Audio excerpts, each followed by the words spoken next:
musibye mutya yonna gye musinzira okuba nga mutuwuliriza mugamba mutya emirimu gye mukola gye muteekako engalo zammwe gigenda gitya kitalo nnyo bassebo ne banyabo y'ensonga olunaku olwaleero lwa kinyambadde black kitalo nnyo olwa mikwano gyaffe baganda baffe bannyinaffe abafiiridde mu baasi mu kabenje ka baasi ya link ku ludda luli olwa saidi ze Fort Portal kitalo nnyo kitalo ddala era nsaba Mungu agumye abo bonna abafiiriddwako abantu baabwe n'abo abakyalina ebisago ayongere okubasuusa olunaku olwaleero tugenda kuba twogera ku nsonga esinza okukwata abantu omubabiro mu wiiki eno gye twakakuba amabega nga mwemulira ekyokuba nti omukulembeze yavuddeyo n'agamba nti atasobola mugaati y'essaawa obe ng'olya muwogo ogenda kuba otukubira essimu oyogere ku nsonga eyo naye njagala okujjukiza gwe wennaanyumirwa akazannyo kano ak'okusiba ku mizannyo egy'enjawulo kiyite betting nti kampani bwaguga mu nsi yonna eri emu yokka erina odds ennungi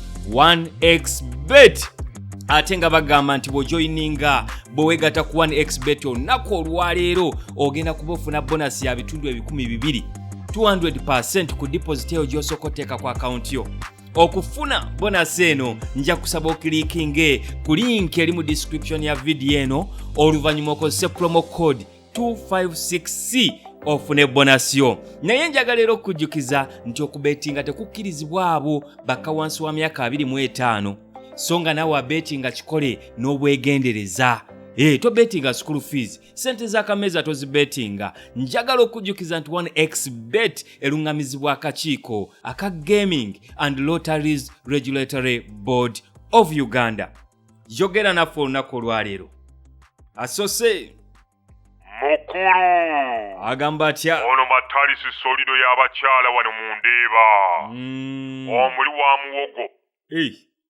wangi sebe Kenya wano abakozi bayongezeddwa emisaala ku lunaku lw'abakozi olwa Labor Day kituufu President Kenyatta yennyini n'alangirira kituufu wano ewaffe President naye yalangiridde atasobola kulya migaati alye muwogo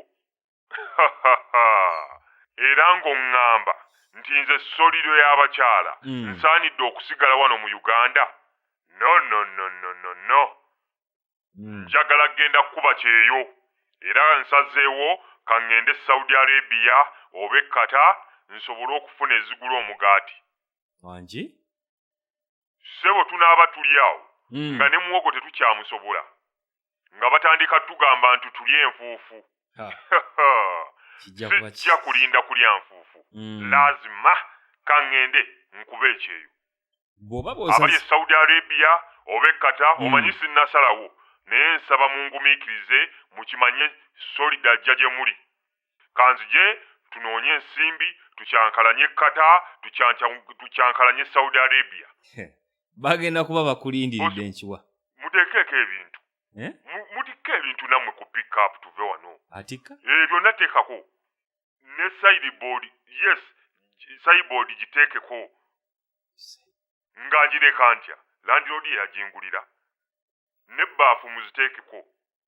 n'akasuwa kange kali nako mukateekeko omukulu ng'otisse sebo ebitwala Saudi Arabia nsazeewo nkuba ekyeyo sirina kyendeka ffe tubeere mu nsi yaffe nga tulinga abagwira what a joke wafunye passport ngenda kukozesa ndagamuntu otuvuga speedi atenze nsoose okubavuga speedi wano Ronald Mayinja nga yabavuze kaguddeyo naye omusajja oyo alabika akaddiye ate nga ne kyayagala alabika takimanyi oluyimba lwe naluwulidde naye maama n'okuyimba kugenda kumuggwako mpulira ng'oyogera kale era owulira wa DP enkya n'abeera wa Nuupu luli n'owulira nti WNRM luli n'owulira nti wali Jema alabika azzaako kubeera wa independent gundi mutike ebintu nammwe lwaki muntunuulira butunuulizi musajja wangi emmotoka temuli mafuta presenter wangi sebo mbadde nsaba ku buyambi bwo olinamu kuzza amafuta nja zikuwa bwe nnaaba mmaze okufuna omulimu e Saudi lyebbanga nga ddene Nkwe sente kati amafuta tolina lwaki ozunga ogenda mu nsi endala. Nkwesige ntya. Gwe buuza Kamoga. Kamoga mumanyi? Kamoga gwogamba mumanyi? Gwe mpanja kusasu. Ate ne ka airtime kawonize. Kansooke neewoleyo wanne nkukubire. Genda eri. Gwe kejiri tolina zikutwala gy'ogamba gy'olaga. Mpozi ng'olina misango gy'oddukalo. Presenter. Nze Mama Joan omulimi w'amatooke, ebijanjalo ne muwogo wane ziroobwe. Faamu y'amajanja. Omaze n'ogattako ne muwogo? Abantu balinda. Bulijjo babuuza olima biri byokka. Okugamba abantu nti balye muwogo kyannumye nnyo. Bangi tebasobola yadde okufuna we balimira muwogo. Abantu babagobye ku ttaka buli wamu. Abali b'emigaati bagobye abantu ku mataka okufa obufi. Kati olwo muwogo bagenda mulimirawa. Kyannaku nnyo. Kyannaku. Okudaalira omuntu ateesobola. Era nze nasazeewo kanneme muwogo gwe ŋŋenda okugabirangako abantu abatasobola kugula migaati. Era myasi ne solido baddembe okujjanga ne basima ku muwogo ne bawona enjala kweyo embeera gye bali mu kuyitamu. Weebale kuyamba myasi ne solido. Embeera si nnyangu gye bali. Presenter naawe mmanyi teweesobola. Muwogo bw'anaaba akuze jangu osime. Nyabo nze neesobola. Musajja kutandikawo kutufiirako kutugwira mu studio awo ng'ogwo abantu banawulira ogweri mizindaalo nga enjala ekutta. Jangu naawe okime ku muwogo. Nze neesobola maama. Sirina buzibu. Kyokka bannange. Kale oba weesobola. Gulirayo abawuliriza abo ab'olulango. Emigaati balyeko. Tebannatwongeza musaala. Ndowooza olabye bw'otandise okuvevenga. Tolina bye weesobola okuggyako okwogera obwogezi ng'olinga alina foot and mouth disease. Ate kambuze ku Hajati ng'oli eyo. Haji teyakugulidde kye wabadde oyagala ku lunaku lwa Idi. Kati wapangisizza abavumi ku Sonso Media. Bavuma omusajja okufa obufi. Kwegamba oli awo okuvuma olinga agenda okukufunamu empeera. Wabula abantu abamu, mashallah. Kitegeeza ki omanyi Oluwalabu otera otuyigiriza ekyo kitegeeza ki? Nam. Wangi? Majoan. Ekigambo ekyo. Gwe, vaawo. Mugobe embuzi eyo. Laba bannange genda okulya sabbuuni. Ate gwe baseeranga eki. Halo? Nyabo, nkuwulira. Kwendi nkyaliko nyabo. Mbadde mbuuza kitegeeza ki? Wangi? Nkuwulira bulungi. Nyabo. Nze sikuwulira. Nze nkuwulira nkiwa n'abantu bakuwulira. Obaddoga. Alabika talina airtime. Nze simuwulira.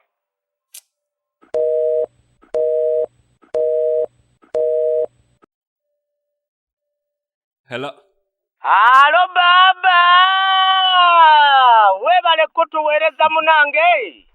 Kale muganda wange. Ono oli kwogera ku N'isusu Magic omusada wa Kyabazinga, omulunzi wa Ssekoko na Kinku mu Busoga. Ssekoko dange tidirya muwogo. Edange dirya migaati jonka ng'ate kuli kunibata. Era nga ndi mutyamye w'okuyigenge wano e Bugembe kumpi n'ekibuga ky'Eyimba.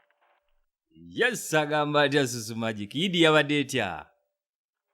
Idi yabaire nkalamu eruuyi eno. Mashallah twagibiseemu mu mirembe. Era katwala omukisa guno okwebaza abantu bonna abaidye ku kibulu kyange kye nategeike ku Pit Stop Sports Ranch ku Damuzi Water ku Rugby Grounds ekya Rabamba Eid Festival. Mwebale kuida mwatuwagira, mwebale tukuida twasanukira walala, era nga buti akabola kenafunye ndijagula Ssekoko dindi. Ndikwenda business ya Ssekoko yona njitwale mu buntu ongi, nga ndikwenda ebe nkalamu ino. Nga Ssekoko dange disobola okulya bulungi, era nga disobola n'okuzaalira mu lusuku lwa seminti. Wangi? Ndikwenda n'okwebaza balirwana bange bona bona olw'okwefuga. Nti kulu no mwalaze makiwa mwaleka kukweka kisumuluzo kya toyi. Wanji taata bulijjo bakikweka. Mwalaze nti emitwe gyaimwe kutibu mikulu. Timwakoze nga bwe mwakola ku Yidi yawe ey'omwaka omukaire. Oba Yidi eyo mwalaga wakati. Aye baba. Ono Mayinja, Ronald Mayinja, okuba nga akyukakyuka omutima akakabubonero tikalaga musaada mutiitiizi ayo. Leero iwe yaba wa DP, lule yaba w'NRM. Olundi wawulira oti ali kwenda ajja kwetondera kwegayirira banuupu. Akatima ako kaalina katono ino kalinga kankoko. Era nze ndisaba erinnya lye balikyuse, erinnya lya Mayinja balimutooleku. Bamuweki. Oyo tasobola kuba mabaale. Yeye terina eriraga ekintu ekyanguyi n'ekigonda. Yetuume iribwa.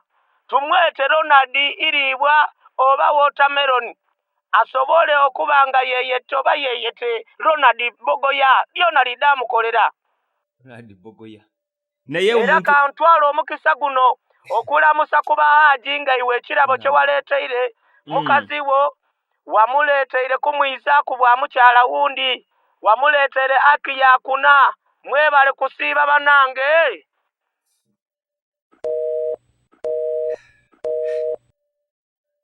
Alright, bawulidde. Abejinja mbalamusizzaako. Hello. Hello. Sebo. Nze Myasi, omutunzi w'eddagala ly'ekifuba n'essenyiga. Wano Entebbe mu Kitoolo. Nakutegedde dda agamba atya Myasi. Sebo mbadde nsaba oyogereko ne ba ofiisa bano obagambe nti nze ndi mutunzi wa ddagala bante ŋŋende. Mbadde manyi baakuta luli era okyali mukomera. Senga wange yajja n'anzijayo naye kati bano bankwatidde misango mirala ku lunaku lwa Yidi. Wakoze eki ku Yidi? Nsajja omukulu ku Yidi wakoze eki? Baakebedde ensawo yange ne basangamu engatto z'Abasiraamu ezaabuze bwe baabadde mu kusaala okwa Yidi ku muzikiti. Taata, luli wabba bisolo. Leero kati watandise kubba ngatto z'abantu. Sebo ntaasa, engatto sinnazikwatako. Nze ndowooza waliwo eyazitadde mu nsawo yange. Ayonoone erinnya lyange. No, Myasi oyitiriza. Bazitadde mu nsawo eno gye ntambulizaamu eddagala. Myasi oyitiriza. Ate kati tuwaayiraani gw'otaakutte. Lwaki otandika emize bwe giti? Nze sirina buyambi bwe nnyinza kugamba bantu kutandika kutaasa ku bintu byennyini. Sebo nkwegayiridde tonvaamu n'abawuliriza abali eyo temunvaamu.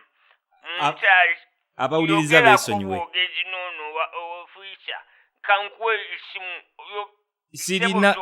Sirina gwe ngenda kwogera naye. Kankuwe essimu oyogere naye omugambe nti nze omumanyi.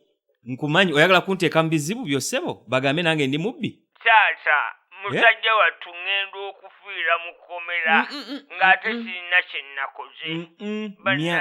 Myasi. Amaziga g'omusajja gava wala. Naye ŋŋenda kwekanga nga nkaabe. Myasi.